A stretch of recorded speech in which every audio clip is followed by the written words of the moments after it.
என் இனிய உறவுகள் அனைவருக்கும் வணக்கம். இந்த வருடத்தின் முதல் சூரிய கிரகணம் வர மார்ச் 29ஆம் தேதி சனிக்கிழமை சனிப்பெயர்ச்சி தினத்தில் சனி அமாவாசை என்று நடக்க இருக்குது. அன்று என்னெல்லாம் செய்யணும் செய்யக்கூடாது அப்படின்னு சூரிய கிரகணம் பிறந்த கதை என்ன? உண்மையிலேயே ராகுவும் கேதுவும் சூரியனை விழுங்குவதால் தான் சூரிய கிரகணம் ஏற்படுதா?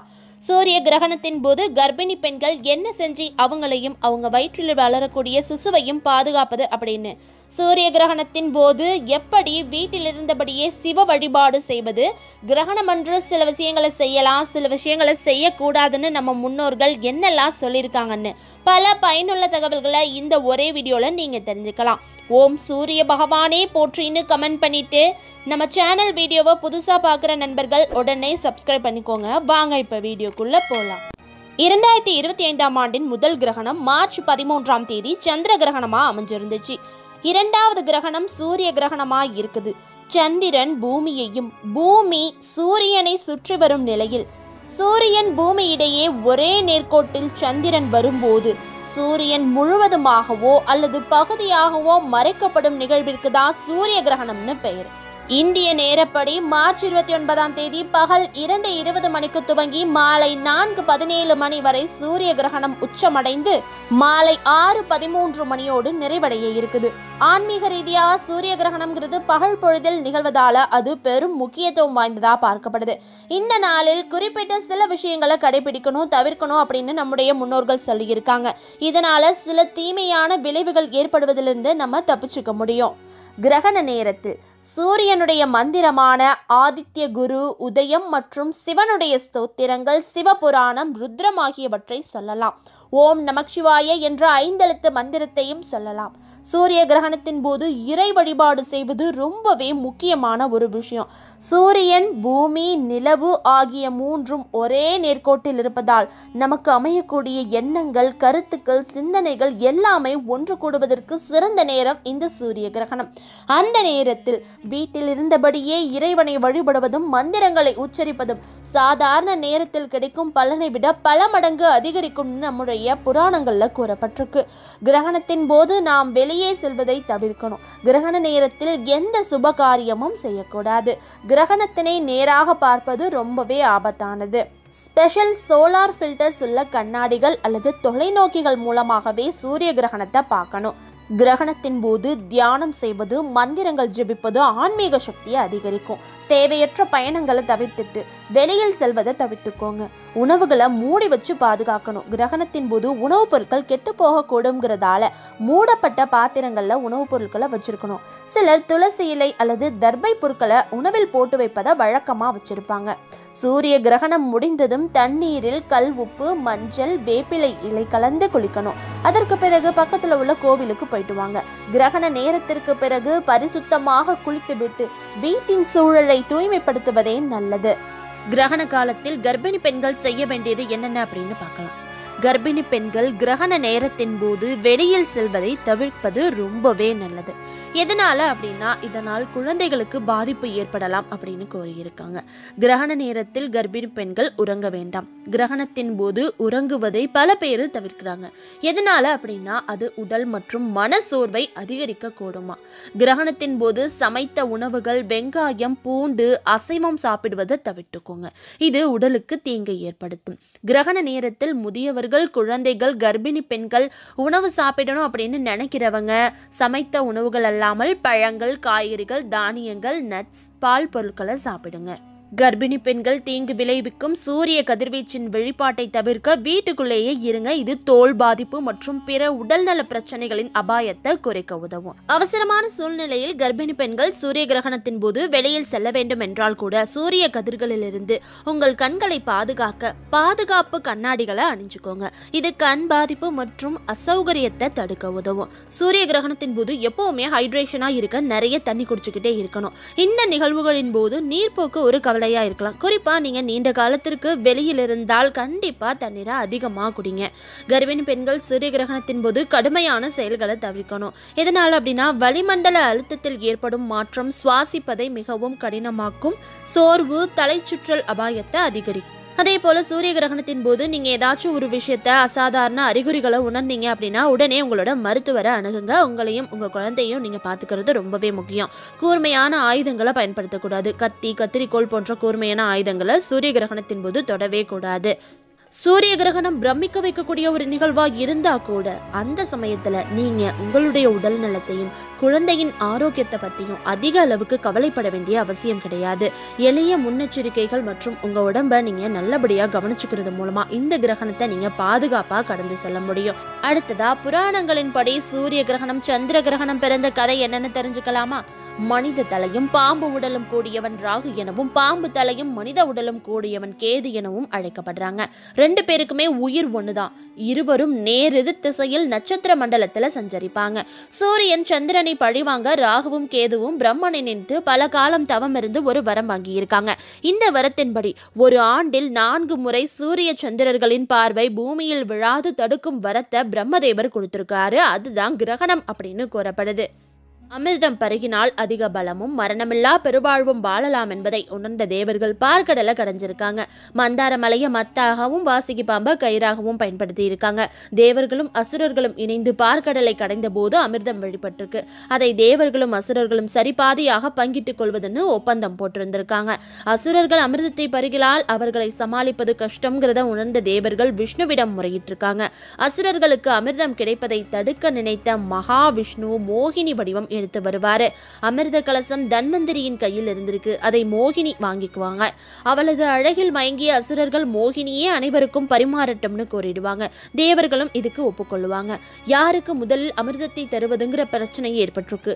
மேலே தெளிவாக உள்ள நீரை தேவர்களுக்கும் அடியில் கலங்கி இருக்கும் திரவத்தை அசுரர்களுக்கும் கொடுப்பதுன்னு ஒரு முடிவாகி இருக்கு. முதலில் தேவர்களுக்கு அமிர்தம் வழங்கப்பட்டிருக்கு. காஷ்யப மகரிஷியின் மகனான ஸ்வர்பானு இந்த மோகினியோட வருகையையும் அமிர்தம் பரிமாறுவதில் இது ஒரு சதி செய்யப்பட்டிருக்கு அப்படின்னு சந்தேகப்பட்டிருக்கான். எங்கே அமிர்தம் கிடைக்காமல் போய்விடுமோன்னு அஞ்சி மாறு வேடத்தில் தேவர்கள் வரிசையில போய் உக்காந்துருக்கான். இதை சூரியனும் சந்திரனும் பார்த்திருக்காங்க. இதற்குள் மோகினி ஸ்வர்பானுவுக்கு அமிர்தத்தை கொடுக்க போயிட்டாங்க. அவனும் அவசரமா அந்த அமிர்தத்தை பருகிட்டான். ஸ்வர்பானு மாறு வேஷத்துல வந்தது மகாவிஷ்ணுவிற்கு தெரியாதா என்ன? தெரிந்தேதான் அவரும் அமிர்தத்தை கொடுத்திருக்காரு. அதுவும் ஒரு காரணத்தோட தான். இது தெரியாத சூரியனும் சந்திரனும் உடனே மோகினி கிட்ட போய் நடந்த விஷயத்தெல்லாம் எடுத்து சொல்லியிருக்காங்க. மகாவிஷ்ணு கோபத்தோடு தன் கையில் இருந்த அகப்பையால் ஸ்வர்பானுவின் தலையில் ஓங்கி தட்டி இருக்காரு. தலை வேறு முண்டம் வேறு என இரு கூறுகளா மாறியிருக்கு. அமிர்தம் உண்ட காரணத்தால் உயிர் போகவில்லை. ஒப்பந்தத்தை மீறியதால் அசுரர்களுக்கு அமிர்தம் வழங்க முடியாதுன்னு மோகினி சொல்றாங்க. அமிர்த கலசத்தை பறிக்க அசுரர்கள் முயல மோகினி வேகமாக அனைத்தையும் தேவர்களுக்கு அழித்து விட்டார். ஏமாற்றமடைந்த அசுரர்கள் ஸ்வர்பானுவால் தான் தங்களுக்கு அமிர்தம் கிடைக்கவில்லைன்னு வருந்தி ஸ்வர்பானுவை அவங்க குலத்திலிருந்தே விலக்கி வச்சிருக்காங்க. இரு உடலாக கிடந்தாலும் உடல் இருந்தும் தலை இல்லாமலும் தலை இருந்து உடல் இல்லாமலும் இருந்த ஸ்வர்பானு பிரம்மதேவனிடம் முறையிட மகாவிஷ்ணுவால் தான் இதற்கு மாற்று ஏற்பாடு செய்ய இயலும்னு பிரம்மன் கூற விஷ்ணுவை வணங்கிய ஸ்வர்பானு பிராயச்சித்தம் செய்யும்படி கேட்டிருக்கான். உடனே பாம்பு உடலை கொடுத்து தலையுடன் பொருத்தி இருக்காரு விஷ்ணு. அதே போல் பாம்பு தலையை மனித உடலுடன் பொருத்தி இருக்காரு. மனித தலையும் பாம்பு உடலும் கூடியவன் ராகு எனவும் பாம்பு தலையும் மனித உடலும் கூடியவன் கேதுன்னும் அழைக்கப்பட்டிருக்காங்க. ராகு கேது உருவானவுடன் இந்த பூமியில கிருத யுகம் நடைபெற்றிருக்கு. உங்களுக்கு வேலை இல்லை, நட்சத்திர மண்டலத்தில் சஞ்சரிக்க இன்னும் ஒரு யுகம் நீங்க காத்திருக்கணும் அப்படின்னு சொல்லியிருக்காரு. அடுத்த யுகமான திரேதா யுகத்தில் நான் ராமனாக மனித குலத்தில் பிறப்பேன். அப்பொழுது உங்களுடைய சக்தியால் ராகு கோதண்டமாகவும் வில் கேது அம்பாகவும் என்னிடம் வருவீர்கள் அப்படின்னும் அசுரகுல கடைசி அரசனான ராவணனை கொள்வதற்கு நீங்கள் பயன்படுவீர்கள் என்றும் அப்போது உங்கள் பாவம் தொலையும்னு சொல்லியிருக்காரு. நீங்கள் வித்தியாசம் தெரிவதற்காக மற்ற கிரகங்களைப் போல் இல்லாமல் விண்வெளியில் அபரதட்சணமாக பலமிருந்த இடமாக சுற்றி வருவீர்கள்னும் வாக்களிச்சிருக்காரு. ராகுவும் கேதுவும் தங்களின் இந்த நிலைக்கு காரணமான சூரிய சந்திரர்களை பழிவாங்க பிரம்மனிடம் வரம் கேட்டிருக்காங்க. அந்த வரத்தை பிரம்மன் தர மறுத்திருக்காரு. பல காலம் தவமிருந்து மன்றாடி பிரம்மனிடம் ஒரு வரம் பெற்றிருக்காங்க. அந்த வரத்தின்படி ஒரு ஆண்டில் 4 முறை சூரிய சந்திரர்களின் பார்வை பூமியில் விழாது தடுக்கும் வரத்தை கொடுத்திருக்காரு. இதுவே கிரகணம்னு அழைக்கப்படுது. சூரியனையும் சந்திரனையும் பாம்பு விழுங்கும் என்றும் இன்றைக்கும் பல கதைகள் உலாவி வருது. ஆனால் கிரகணங்கள் வானில் தோன்றும் ஒரு அற்புத நிகழ்வுன்னு அறிவியலாளர்கள் தெரிவிக்கிறாங்க. வாழ்க்கையில ஒரு உயர்ந்த லட்சியத்தோடு சாதிக்க துடிக்கிற நிறைய பேருக்கு இந்த சமூகத்துல மிகப்பெரிய போட்டியாகவும் தடையாகவும் இருக்கதே எதிரிகள் தான். எதிரிகளே இல்லாத ஒரு வாழ்க்கையை தான் நம்ம எல்லாருமே விரும்புவோம். உங்கள் முன்னேற்றத்திற்கு தடையாக இருக்கக்கூடிய எதிரிகளை சமாளிக்க என்ன செய்யணும், எந்த கடவுளை வணங்கணும், எதிரிகளை ஜெயிக்கணும்னு நீங்கள் நினச்சா பழங்காலத்தில் நம் முன்னோர்கள் கடைபிடித்த ஒரு விரத முறையை பின்பற்றினாலே போதும். அது என்ன விரத முறை அப்படின்னு தான் இந்த வீடியோவில் பார்க்க போகிறோம். ஸ்கிப் பண்ணாமல் வீடியோவை கடைசி வரைக்கும் பாருங்கள். நம்ம சேனல் வீடியோவை முதல் முறையாக பார்க்குறவங்க சப்ஸ்கிரைப் பண்ணி ஆல் செட் பண்ணிக்கோங்க. அப்படியே ஒரு மெம்பராக ஜாயின் பண்ணிக்கோங்க. வாங்க இப்போ வீடியோக்குள்ளே போகலாம். முன்பொரு காலத்தில் கஷ்யப மகரிஷியின் மனைவி அதித்தி கர்ப்பமாக இருந்த நேரத்தில் அவங்க கணவருக்கு உணவு பரிமாறிக்கிட்டு இருந்திருக்காங்க. அந்த நேரத்தில் ஒரு அந்தணர் வந்து உணவு கேட்டிருக்காரு. கணவருக்கு பரிமாறிய பெண் மெதுவாக நடந்து போய் அந்த அந்தணருக்கு உணவு எடுத்துட்டு வந்திருக்காங்க அதித்தி. இதனால கோபம் கொண்ட அந்த அந்தணர் தர்மத்தை புறக்கணித்து விட்டு கர்ப்பத்தை பாதுகாப்பதற்காக மெதுவாக நடந்து வந்த அந்த கர்ப்பம் கலைந்து போகட்டும் அப்படின்னு நிறைமாத கர்ப்பிணியான அதித்திக்கு சாபமிட்டிருக்காரு. அந்தனரோட சாபம் கேட்டு அதிர்ச்சி அடைந்த அதித்தி கணவர்கிட்ட நடந்த விஷயத்த சொல்லியிருக்காங்க. இதை கேட்ட கஷ்யப முனிவர், கவலைப்படாதே, அமிர்தம் நிறைந்த உலகிலிருந்து என்றைக்கும் அழிவில்லாத நமக்கு ஒரு மகன் கிடைப்பான்னு வாக்களிச்சிருக்காரு. அதன்படி ஒளி பொருந்திய புத்திரர் ஒருவர் அவர்களுக்கு கிடைத்தார். அவரே உலகை காக்கும் சூரியன். இந்த பிரபஞ்சத்திற்கே ஆற்றலை தரக்கூடிய மிகப்பெரிய நட்சத்திரம், நம் கண்முன் காட்சி தரக்கூடிய சக்தி வாய்ந்த கிரகம் சூரிய பகவான். இந்த சூரிய பகவானை வழிபட்டவர்களுக்கு ஒருபோதும் வாழ்வில் தோல்வியே ஏற்பட்டதில்லை. தொட்டது துலங்கும், வைத்தது விளங்கும், நட்டது பெருகும். அப்படிப்பட்ட சூரிய பகவானை வழிபட்டு பசுஞ்சாணத்தையே தங்கமாக மாற்றிய மூதாட்டியின் வாழ்வில் நடந்த ஒரு கதையை பற்றி தெரிஞ்சுக்கலாம். ஒரு ஊர்ல ஒரு வயதான மூதாட்டி ஒருத்தவங்க தினமும் அதிகாலை எழுந்து குளித்து விட்டு சூரிய பகவானை வழிபடுறத தன்னோட வழக்கமா வச்சிருந்திருக்காங்க. தான் பூஜை செய்யற இடத்த பசுமாட்டோட சாணத்தை கொண்டு மெழுகி இருக்காங்க. அவங்க கிட்ட சொந்தமா பசுமாடு கிடையாது. அதனால பக்கத்து வீட்டுல இருந்து பசுஞ்சாணம் எடுத்துட்டு வந்திருக்காங்க. இதை தொடர்ந்து பார்த்துட்டே இருந்த அந்த பொறாமை கொண்ட பக்கத்து வீட்டுக்காரி என்ன பண்ணிருக்காங்கன்னா, அன்னைக்கு இரவு தன்னோட பசுமாட்டை பிடிச்சு வீட்டுக்குள்ளேயே கட்டி போட்டிருக்காங்க. அடுத்த நாள் அதிகாலை எழுந்து சாணம் எடுக்க போன மூதாட்டிக்கு பெரும் அதிர்ச்சி காத்திருந்திருக்கு. பசுமாடை அந்த இடத்துல காணோம். சாணம் கிடைக்காத கவலையில சோகமா திரும்பின பாட்டி அன்னைக்கு பூஜை செய்யாம இருந்திருக்காங்க. அன்றிரவு அவங்களோட கனவுல வந்த சூரிய பகவான், நீ ஏன் இன்று எனக்கு பூஜை செய்யவில்லை அப்படின்னு கேட்டிருக்காரு. அதுக்கு அந்த பாட்டி நடந்த கதையை முழுசா விவரிச்சிருக்காங்க. அதற்கு பிறகு சூரிய பகவானே அந்த பாட்டிக்கு ஒரு பசுமாட்டை கொடுத்திருக்காரு. அது முழுக்க முழுக்க தங்கமாக சாணத்தை போடும் மாடு. இது அந்த பாட்டிக்கு தெரியாது. அதனால தன் பசுமாட்டை வெளியில கட்டி போட்டு வச்சிருந்திருக்காங்க. அதை எப்படியோ கண்டுபிடிச்சு அந்த பக்கத்து வீட்டு பொண்ணு எப்படியாச்சும் இன்னைக்கு அந்த பசுமாட்டை மாத்திரணும் அப்படின்னு ஒரு திட்டம் போட்டிருக்கா. ஆனா அதுக்குள்ள மழை வர்றது போல இருந்ததால பாட்டி தன்னோட பசுவை வீட்டுக்குள்ள கட்டி போடுறாங்க. அன்றிரவு வீட்டிற்குள் பசு சாணம் போட்டது. அப்போதுதான் அந்த பாட்டிக்கு இந்த பசு தங்கமா சாணம் போடுது அப்படிங்கிற விஷயமே தெரிய வருது. இதை பார்த்து எரிச்சல் அடைஞ்சு போன பக்கத்து வீட்டுக்கார பொண்ணு என்ன பண்ணியிருக்கா அப்படின்னா, தன்னோட கணவனை கூப்பிட்டு உடனடியா அரசர்கிட்ட போய் அந்த பாட்டியோட பசுவை பத்தி சொல்லிட்டு வாங்க அப்படின்னு கட்டளையிட்டு இருக்கா. அதே போல அவரும் செஞ்சிருக்காரு. இந்த செய்தியை கேள்விப்பட்ட அரசன் உடனே அந்த பசுவையும் பாட்டியையும் அழைச்சிட்டு வரும்படி தன்னோட காவலர்களுக்கு ஆணையிட்டு இருக்காரு. அவங்களும் நேர்ல போய் அந்த பசுமாட்டையும் அந்த பாட்டியையும் அழைச்சிட்டு அரண்மனைக்கு வராங்க. அங்க விசாரணை நடத்தப்பட்டிருக்கு. அப்போது பாட்டி நடந்த கதையை சொல்லியிருக்காங்க. ஆனா அரசனும் நம்பல, யாருமே இந்த கதையை நம்பல. யார்கிட்ட கதை சொல்ற அப்படின்னு சொல்லிட்டு அந்த மாட்டை புடுங்கி வச்சுக்கிட்டாரு. அன்றிரவு அரசனின் கனவில் தோன்றிய சூரிய பகவான், நாளைக்கு காலையில அந்த பசுவை பாட்டி கிட்ட கொடுத்துரு, இல்ல அப்படின்னா உன்னோட சாம்ராஜ்யத்தையே நான் அழிச்சிடுவேன் அப்படின்னு சொல்லியிருக்காரு. உடனே பயந்து போன ராஜா பாட்டியின் வீட்டுக்கு தானே நேரில் சென்று பசுமாட்டை கொடுத்துவிட்டு தானும் ஆசை பெற்று வந்திருக்காரு. அந்த பொறாமை கொண்ட பக்கத்து வீட்டுக்காரியோட எல்லா செல்வங்களும் அழிந்து வீதிக்கு வந்திருக்கா. இந்த கதையிலேருந்து என்ன தெரியுது? தன்னை எதிர்க்கும் எதிராளி ஒரு அரசனாகவே இருந்தாலும் ஞாயிற்றுக்கிழமை விரதமிருந்து சூரிய பகவானை வழிபட்டால் எதிரிகள் வீழ்ந்து போவார்கள். அப்படிப்பட்ட மகத்துவம் வாய்ந்தது தான் இந்த ஞாயிற்றுக்கிழமை சூரிய விரதம். எதிரி நம்ம கண்ணு முன்னையே மாட்டிக்கிட்டா உண்மையிலேயே நம்ம மனசுக்குள்ள எவ்வளவு சந்தோஷப்படுவோமோ, அப்படி உங்களுடைய எல்லா எதிரிகளையும் வீழ்த்த வேண்டுமா? அப்படி என்றால் ஞாயிற்றுக்கிழமை சனிக்கிழமையில் விரதமிருந்து சூரிய பகவானை வழிபடுங்கள். எப்பேற்பட்ட எதிரியாக இருந்தாலும் சூரியனை போல நின்று அவர்களை காலி செஞ்சிடலாம். சூரிய விரதம் இருக்கலாம் அப்படின்னு முடிவு செஞ்சுட்டீங்க அப்படின்னா காலையில் சூரிய உதயத்திற்கு முன் எழுந்து பிரம்ம முகூர்த்தத்தில் தலை முழுகி குளிக்கணும். நீங்க பூஜை செய்ய போற இடத்த நல்லா சுத்தம் செஞ்சு வச்சுக்கணும். அர்ச்சனை தட்டா தயார் செஞ்சு வச்சுக்கோங்க. அதுல கொஞ்சமா அரிசி, குங்குமம், சிவப்பு நிற ஏதாச்சும் ஒரு பூக்களை வச்சுக்கோங்க. பழங்களை எடுத்து வச்சுக்கோங்க. விளக்கை ஏத்திக்கிட்டு சூரியன் உதிக்கும் திசை நோக்கி வைத்து ஒரு சிறிய சொம்பில் வைத்திருக்கும் தண்ணீரை எடுத்து சூரிய பகவானை நோக்கி வழிபட்டு கொண்டே அந்த அர்ச்சனை தட்டின் மீது அந்த தீர்த்தத்தை தெளிச்சிடுங்க. பூஜை முடிந்தவுடன் நீங்க ஏதாச்சும் ஒரு இனிப்பு வகையை சாப்பிடணும். குறிப்பா வெல்லம் சேர்த்து செய்யப்பட்ட இனிப்பை சாப்பிடலாம். அதற்கு பிறகு சாயங்காலம் வரைக்கும் தண்ணீர், பால் தவிர எதுவுமே சாப்பிடக்கூடாது. காலை முதல் மாலை வரை சாப்பிடாமல் விரதம் இருந்து விட்டு மாலையில் சூரியன் அஸ்தமனத்திற்கு முன்பாக ஏதாச்சும் ஒரு பொருளை நீங்கள் சாப்பிட்றணும். ஒருவேளை நீங்கள் சூரிய அஸ்தமனத்துக்கு முன்பாக சாப்பிடல அப்படின்னா கட்டாயமாக அன்னைக்கு நாள் முழுக்க நீங்கள் சாப்பிடக்கூடாது. அடுத்த நாள் காலை சூரிய உதயத்திற்கு பிறகுதான் சாப்பிடணும். ஞாயிறு விரதம் அல்லது சூரிய விரதம் இருக்க விரும்புகிறவங்க எல்லா காலத்திலையும் இந்த விரதத்தை மேற்கொள்ளலாம் அப்படின்னு சொன்னால் கூட ஐப்பசி மாத வளர்ப்பிறை ஞாயிற்றுக்கிழமைகளில் இந்த விரதத்தை கடைபிடிப்பது ரொம்பவே சிறப்பானதாக இருக்கும். அதே போல ரத சப்தமி நாளில் தான் சூரிய தேவன் பிறந்ததாக நம்முடைய புராண நூல்களில் கூறப்பட்டிருக்கு. இந்த நாளில் சூரியனுக்கு விசேஷமான ஒளி பிறப்பதாலும் இன்றைய தினம் விரதத்தை கடைபிடித்து சூரிய பகவானை வழிபடுவர்களுடைய வாழ்வில் உள்ள எல்லா பாவங்களும் விடுபடும் அப்படிங்கிறது பக்தர்களோட நம்பிக்கை. ஆயுள் ஆரோக்கியம் தரும் விரதங்கள் வருஷத்துல பல வந்தாலும் அது எல்லா விரதத்திலும் சிறந்ததாக சொல்லப்படுவது ரத சப்தமி விரதம் தான். நம்முடைய பாவங்கள் விலகி பகலவனை கண்டு பனி மறைவது போல மறைந்து போகும். புண்ணிய பலன்கள் பெருகும் என்பது ஐதீகம். சூரியன் பிறந்த நாள் திதிகளில் 7வது நாளான சப்தமி திதி, அந்த நாளிலேயே சப்தமி விரதம் அனுஷ்டிக்கப்படுது. இந்த இனிய நாளில் சூரிய உதயத்தில் எழுந்து புண்ணிய தீர்த்தங்களில் நீராடுவது சிறப்பு சேர்க்கும். புனித நதிகளுக்கு சென்று நீராட முடியாதவங்க வீட்டிலேயே சூரிய ஒளிப்படும் இடத்தில் நின்றபடி நீராடலாம்.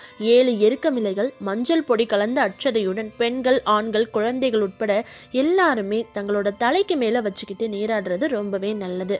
அறிவு, ஆற்றல், ஆரோக்கியம், ஆயுள் என அனைத்திலும் சிறந்து விளங்கும் ஹனுமானுக்கு அந்த ஆற்றலை குருவாக இருந்து அளித்தவர் சூரிய பகவான்.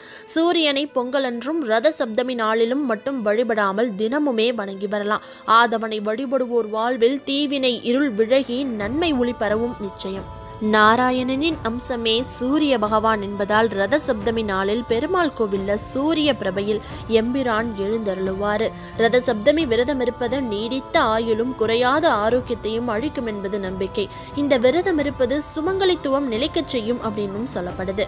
அரசு வேலை வேண்டும், அரசில் உயர்ந்த பதவி வேண்டும், எதிரிகள் விலக வேண்டும், எதிரிகள் வீழ வேண்டும், சிறந்த அரசியல்வாதிகளாக உருவாக வேண்டும் என்று நினைப்பவர்கள் ரத சப்தமி நாளில் விரதத்தை தொடங்கலாம். ஞாயிற்றுக்கிழமை அதிகாலை குளித்த பிறகு இந்த மந்திரங்களை உச்சரித்து சூரியனை வணங்க நல்ல பலன்கள் கிடைக்கும். முதலில் சூரிய பகவானுக்குரிய 2 காயத்ரி மந்திரங்கள் என்னன்னு பார்க்கலாம். ஓம் அஸ்வத்வஜாய வித்மஹி பாசஹஷ்டாய தீமஹி தன்னோ சூரிய பிரசோதயாத். ஓம் பாஸ்கராய வித்மஹி திவாகராய தீமஹி தன்னோ சூரிய பிரசோதயாத். அடுத்து சூரிய பகவானுக்குரிய மந்திரம் என்னன்னு பார்க்கலாம். காசினி இருளை நீக்கும் கதிரொளியாகி எங்கும் பூசனை உலகோர் போற்ற புசிப்பொடு சுகத்தை நல்கும் வாசி 7 தேர்மேல் மகாகிரி வளமாய் வந்த தேசிகா என ரட்சிப்பாய் செங்கதிரவனே போற்றி. இந்த அற்புத சூரிய துதி தூய தமிழ்ல இருக்கு. தினமும் காலையில் நீராடிவிட்டு கிழக்கு திசை பார்த்து நின்று சூரிய பகவானை பார்த்து 10 முறை சொல்ல அனைத்து நோய்களும் தீர்ந்து உடல் மற்றும் மனோபலம் பெறலாம். சூரிய மந்திரம் நம் மனதை ஒழுங்குபடுத்தி அமைதியையும் நற்சிந்தனையையும் தரும். அதேபோல் சூரிய நமஸ்காரம் நமது உடலை வளப்படுத்தி எந்த நோயிலிருந்தும் காக்கும் மிக உன்னதத்தை தரக்கூடியதா இருக்கும். நம்ம எவ்வளவோ கதைகளை கேட்டிருப்போம். சில கதைகள் கேட்கிறப்போ நம்ம நெஞ்சம் நெகிழும். சில கதைகள் கேட்கிறப்போ ஐயோ பாவம்னு நம்ம கண்கள் கலங்கும். ஆனா இந்த நல்லதங்கால் கதை கேட்டா உங்களுக்கு இந்த 2ம் நடக்கும். அப்படி ஒரு பெண்ணுக்கு என்ன நடந்துச்சு, அவங்க சோக கதையை கேட்டா நமக்கு நடக்கிற பிரச்சனை எல்லாம் சாதாரணம்னு தோணிடும். 15ஆம் நூற்றாண்டுல விருதுநகர் மாவட்டம் அர்ஜுனாபுரம் பகுதியை ராமலிங்க சேதுபதி இந்திராணி தம்பதியினர் ஆட்சி செஞ்சு வந்திருக்காங்க. இவங்களுக்கு 2 குழந்தை பிறந்திருக்கு. ஒரு ஆண், இன்னொன்னு பெண். பையன் பேரு நல்ல தம்பி, பொண்ணு பேரு நல்ல தங்காள். இவங்க சின்ன பிள்ளையா இருக்கும் போதே அவங்க பெற்றோர் இறந்துட்டாங்க. அடுத்து நல்ல தம்பி அரசரா பதவியேற்று நல்ல ஆட்சி செஞ்சு வந்திருக்காரு. தன்னோட தங்கச்சிக்கு பெற்றோர் இல்லைன்னு கவலை தெரியாம நல்லபடியா பாசமா வளர்த்து வராரு. நல்ல தங்காளுக்கு 12 வயசு இருக்கும்போது சிவகங்கை மாவட்டம் மானாமதுரையை ஆட்சி செஞ்சு வந்த காசிராஜனுக்கு நல்லதங்கால ஊரே ஆச்சரியப்படுற விதத்துல சீர்வரிசையெல்லாம் கொடுத்து பிரம்மாண்டமா திருமணம் செஞ்சு வைக்கிறாரு. தங்கச்சியை விட்டு பிரியாத பாசக்கார அண்ணனும் அழுதுகிட்டே அவளை வழி அனுப்பி வைக்கிறான். நல்லதங்காலும் காசிராஜனும் மானாமதுரைக்கு வந்து ரொம்ப சந்தோஷமா வாழ்ந்து வந்திருக்காங்க. சின்ன வயசுலயே மொத்தம் 7 குழந்தைகளுக்கு அம்மா ஆகிட்டாங்க நல்லதங்கால். 4 ஆண் குழந்தைகளும் 3 பெண் குழந்தைகளும். நல்லதங்காலோட சந்தோஷம் நிலைக்கல. பாசக்கார அண்ணன் நல்ல தம்பி கல்யாணம் முடிஞ்ச பிறகு தங்கச்சி எப்படி இருக்கான்னு ஒரு வாட்டி கூட மானாமதுரைக்கு வந்து பார்க்கவே இல்லை. அதுக்கு காரணம் அவனோட மனைவி மூலி அலங்காரி. இந்த காலத்து டிவி சீரியல்ல வர வெள்ளிங்க எல்லாம் இவகிட்ட தோத்து போயிடுவாங்க. அந்த அளவுக்கு கொடுமைக்காரி. மானாமதுரையில 12 வருஷமா மழையே பெய்யாதனால ஊரே பஞ்சத்துல இருந்திருக்கு. நல்லதங்காலோட குடும்பமும் ரொம்ப கஷ்டப்பட்டிருக்காங்க. தன் அண்ணன் கொடுத்த எல்லா சீதனங்களையும் வித்து குடும்பம் நடத்தி வந்திருக்காங்க. ஒரு கட்டத்துல விற்கிறதுக்கு வீட்டுல ஒண்ணுமே இல்லாம போயிடுது. என்ன செய்யறதுன்னே தெரியல. இப்படியே போனா தன்னோட குழந்தைகள் பசியில இறந்துடுவாங்கன்னு நல்ல செல்வ செழிப்பா இருக்க தன் அண்ணனோட ஊருக்கு போய் கொஞ்ச காலம் தங்குவோம், பாசக்கார அண்ணன் நம்மள நல்லா பாத்துக்குவான்னு தன்னோட முடிவை புருஷன் காசிராஜன் கிட்ட நல்லதங்கால் சொல்றாங்க. இவளோட இந்த முடிவு காசிராஜனுக்கு சுத்தமா பிடிக்கல. அடி பெண்ணே, வாழ்ந்து கெட்டு போனால் ஒரு வகையிலும் சேர்க்க மாட்டார்கள், கெட்டு நொந்து போனால் கிளையிலும் சேர்க்க மாட்டார்கள், கை கொட்டி சிரிப்பார்கள். நீ போக வேண்டாம், கஷ்டம் வருவது சகஜம், நாம் தான் தாக்கு பிடித்து நிற்க வேண்டும். சாணி எடுத்தாவது தப்பி பிழைப்போமடி, வேலி விறகொடித்து விற்று பிழைப்போமடின்னு காசிராஜன் தன் மனைவி நல்லதங்கால் கிட்ட சொல்றாரு.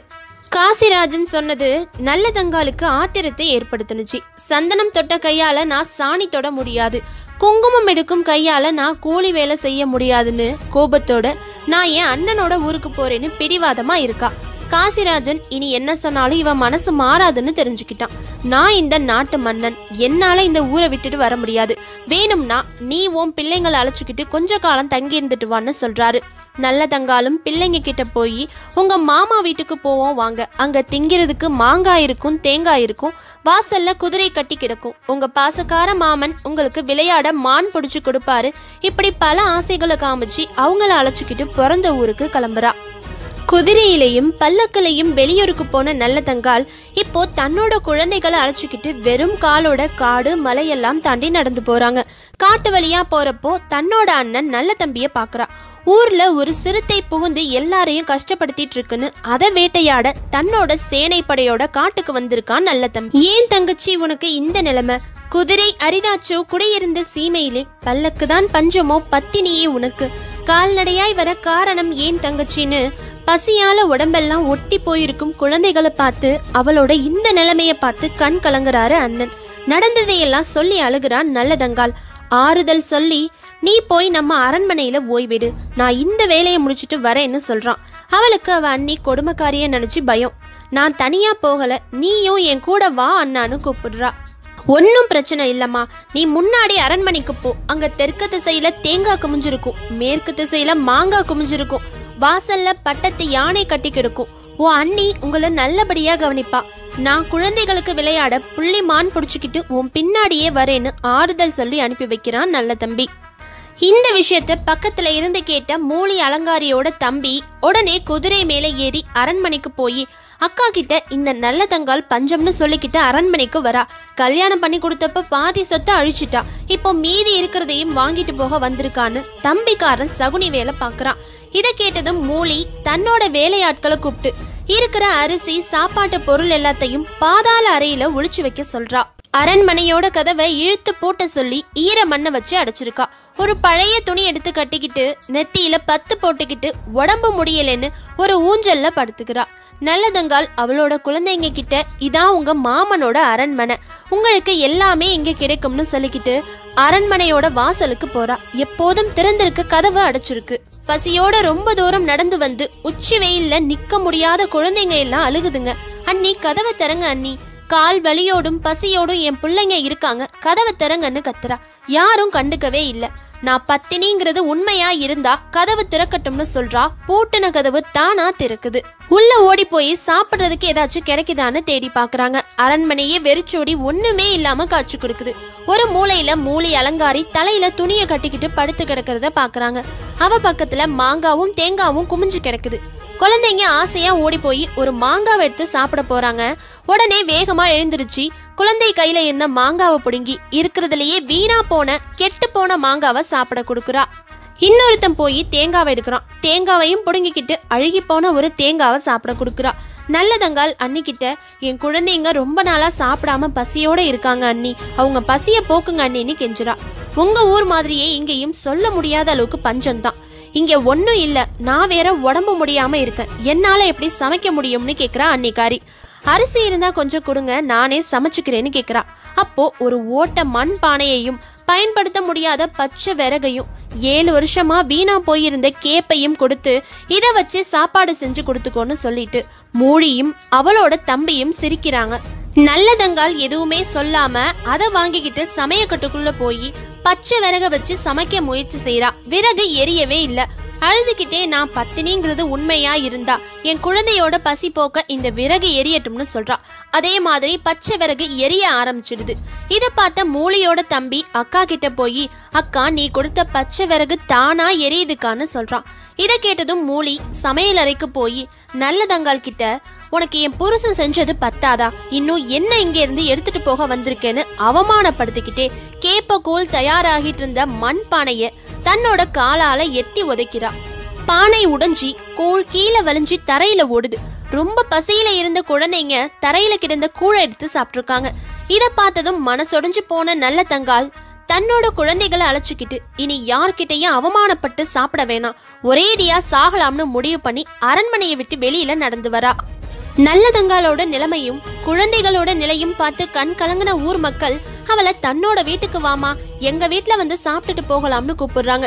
அரசு வம்சம் நாங்கள், அண்டை வீட்டில் தண்ணீர் குடிக்க மாட்டோம்னு ரோஷத்தோட பிள்ளைங்களை அழைச்சிக்கிட்டு வயலெல்லாம் தாண்டி நடந்து போயிட்டு இருக்கா. மூலி அலங்காரி சொன்ன வார்த்தைகள் தான் அவளோட மனசுல ஓடிட்டு இருக்கு. போற வழியெல்லாம் தான் அண்ணனுக்கு தான் போற பாதை தெரியணும்னு ஆவார மேலைய பிச்சு போட்டுட்டே இருக்கா.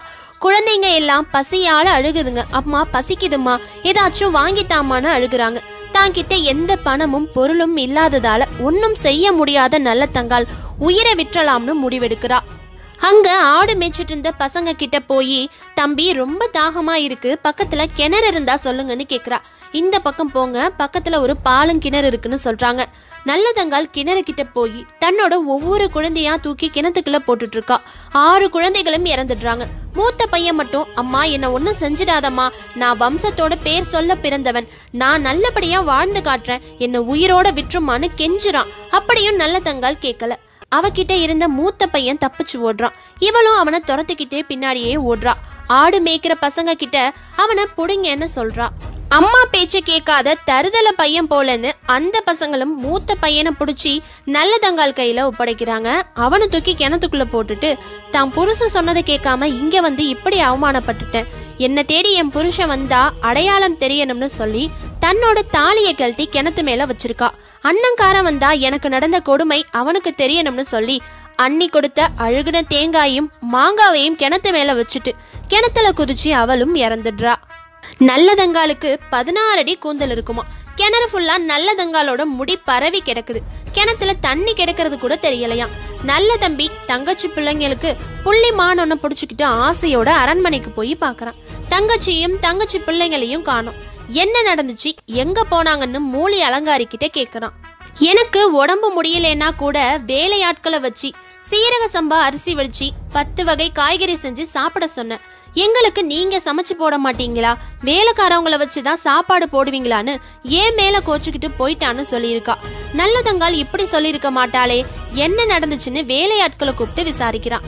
அப்போ நடந்ததையெல்லாம் சொல்றாங்க. கேட்டதும் ரொம்ப கோபத்தோட நல்லதங்கால தேடி போறான். ஆவாரம் இலைய பார்த்துக்கிட்டே அந்த பாலும் கிணத்துக்குள்ள போய் பாக்குறான்.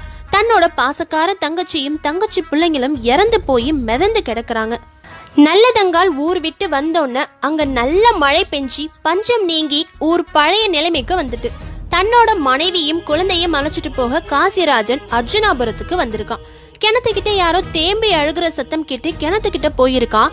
தன்னோட மனைவியும் பிள்ளைங்களும் இறந்து கிடக்கிறதையும் தன்னோட மனைவி கழுத்துல கிடந்த தாலியை பார்த்து எடுத்து வச்சுக்கிட்டு அழுகுறான். தன்னோட தங்கச்சிக்கு ஈமை சடங்குகள் செஞ்சுட்டு நல்ல தம்பி கோபத்தோட மூலி அலங்காரியோட வம்சமே இருக்கக்கூடாதுன்னு பாசமா தன்னோட மனைவிய கூப்பிட்டு, துக்கம் நடந்த வீட்டுல ஒரு நல்லது செய்யணும், உன் தம்பிக்கு சீக்கிரம் கல்யாணம் பண்ணி வைப்போம், நீ உன் சொந்தக்காரவங்க எல்லாரையும் வர சொல்லுன்னு சொல்றான். ரொம்ப சந்தோஷத்தோட கல்யாண ஏற்பாடு நடக்குது. மூலியோட சொந்தக்காரவங்க எல்லாரையும் ஒரு மண்டபத்திலையும் நல்ல தம்பியோட சொந்தத்தை வேற ஒரு மண்டபத்திலையும் தங்க வச்சிருக்கான். நல்ல தம்பி நினைச்ச மாதிரி மூலி அலங்காரி அவளோட சொந்தம் இருந்த மண்டபம் இடிஞ்சு விழுந்து எல்லாரும் இறந்து போயிடுறாங்க. தன்னோட தங்கச்சிக்கு ஒரு தீர்வு கிடைச்சிட்டுன்னு ஈட்டியில பாஞ்சு நல்ல தம்பியும் தன்னோட உயிரை விட்டுருவான். இப்படி ஒரு பாசக்கார அண்ணன் தங்கச்சியோட செயல் பார்த்து மெய் சிலிர்த்து போன சிவனும் பார்வதியும் நல்ல தங்காலையும் அவளோட குழந்தைகளையும் நல்ல தம்பிக்கும் திரும்ப உயிர் கொடுத்து வாழ சொல்லி இருக்காங்க. ஆனா சாதாரண மனிதரா பிறந்த நாங்க இறந்துட்டு திரும்ப உயிர் வாழ்ந்தோம்னு ஒரு வரலாறு ஏற்பட வேணாம், நாங்க இறந்ததாவே இருக்கட்டும்னு சொல்லியிருக்காங்க. இந்த ஒரே காரணத்தினாலதான் நல்ல தங்கால் தெய்வமாகிட்டாங்க. விருதுநகர் மாவட்டம் ஸ்ரீவில்லிபுத்தூருக்கு பக்கத்துல இருக்க அர்ஜுனாபுரத்துல வயல்வெளிக்கு மத்தியில கோயில் கொண்டிருக்காங்க நல்லதங்கால். கருவறையில நல்லதங்கால் சிலை கம்பீரமா வடிவமைக்கப்பட்டிருக்கும். 7 குழந்தைகளோட சிலை இன்னொரு சன்னதியில இருக்கும். பக்கத்திலேயே நல்ல தம்பியோட சிலையும் இருக்கும். கொஞ்ச தூரத்துல ஒரு பாலடைஞ்ச கிணறு செதஞ்சு போயிருக்கும். அந்த கிணத்துலதான் நல்லதங்கால் அவங்க குழந்தைங்களோட தற்கொலை செஞ்சுக்கிட்டாங்கன்னு அந்த கிராம மக்கள் சொல்றாங்க. இந்த கோயிலுக்கு வந்து வேண்டிக்கிட்டா குடும்ப உறவு பலப்படம்னு, திருமணமாகாத பெண்கள் வந்து மஞ்ச கயிறு வாங்கி கட்டினா திருமணம் நடக்கும்னு அங்க உள்ள பக்தர்களோட நம்பிக்கையா இருக்கு. நல்லதங்கால் பட்ட துன்பத்தை இந்த உலகம் எப்பவுமே மறக்காது. அருள் தரும் அன்னை நல்லதங்கால் திரு அவதார வரலாற்றினை பக்தி சிரத்தோடும் படிச்சாலோ கேட்டாலோ சொன்னாலோ பூமியில பஞ்சம் நீங்கி சுபிக்ஷ மழை பெய்து வளம் கொளிக்கும்ங்கிறது பெரியவங்களோட வாக்கா இருந்திருக்கு. நல்லதங்கால் கதை நிறைய பேருக்கு தெரிஞ்சிருக்கும். இருந்தாலும் நம்ம கத்துக்க வேண்டிய ஒரு விஷயம், நம்மளை மதிச்சு நம்ம வீட்டுக்கு எதிரியே வந்தாலும் அவங்கள நல்லபடியா உபசரிச்சு ஒருவேளை உணவாச்சும் கொடுத்து பசியார விட்டு தான் அனுப்பணும். ஐயோ நம்ம வீட்டுக்கு சொந்தக்காரவங்க வந்துட்டாங்களேன்னு மூளை மாதிரி உடம்பு முடியலன்னு நடிக்க கூடாது. நமக்கு பிரச்சனை இருந்தாலும் யாராச்சும் நல்லா இருக்கியான்னு கேட்டா நல்லா இருக்கேன்னு தான் சொல்லணும். இந்த வீடியோ எப்படி இருந்துச்சு? இந்த கதையில யார் செஞ்சது தப்புன்னு நீங்க நினைக்கிறீங்க? வறுமையில இருக்காங்கன்னு தெரிஞ்சு ஒருவேளை சோறு கூட போடாத அண்ணி மூலியா, இல்ல பெற்ற குழந்தைய அவமானம் தாங்க முடியாம கொன்னுட்டு தானும் இறந்த நல்ல தங்காலான்னு உங்க கருத்துக்களை கமெண்ட் பண்ணுங்க. மீண்டும் ஒரு நல்ல தகவல் கொண்ட வீடியோ மூலமா சந்திக்கிறோம். இப்படிக்கு TN Trend admin Karthik, voice artist Swathi.